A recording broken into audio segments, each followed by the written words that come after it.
A county town is divided over plans to euthanize the deer that roam their streets. The animals are spotted on a daily basis, but some city leaders say they've become a nuisance.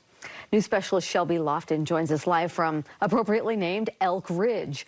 Shelby, residents you spoke with say they're angry they didn't know about these plans sooner. Yeah, that's right, Dan and Dee Dee. The city's plans to capture and euthanize these animals start tomorrow. And the city council member I spoke to said they passed this plan last week, and it's been years in the making. But many residents I ran into today said this is the first they've heard of it.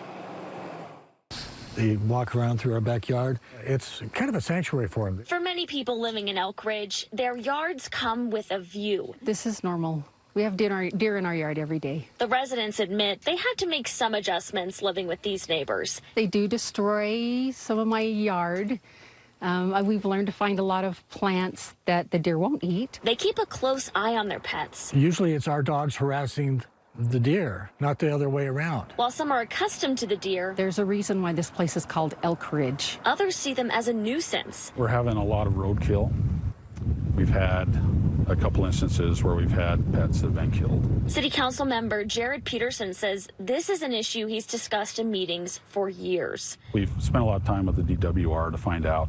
I mean, they have proven ways that they found as the best to deal with this type of situations. Peterson says the city will lure in deer with bait, then capture them in netting traps. He predicts 15 to 20 animals will be euthanized this year. We've got a list already of people that will take the meat, and so we'll donate it to them. Some call the decision to kill the deer cruel. It's horrifying. It's inhumane.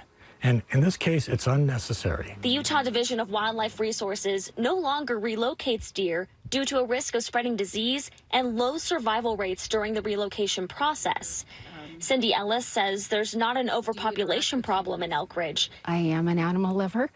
I don't love that the deer have to suffer. Despite the pushback, the herd of nearly 400 will lose a few members this month. Basically manage it to a safe level where we're seeing the deer, but we're not having the number of issues with them. Some say the people are the problem, not the deer. They were here first, not us. And people here want to know how many deer might be killed off. So according to the city's deer mitigation plan I found online, the city leaders say a population of 200 deer is a safe level, and that's half of Elk Ridge's current deer population. This plan is set to be in place for the next 3 years. I'll send it back to you. Pretty strong feelings on both sides, Shelby. Thanks.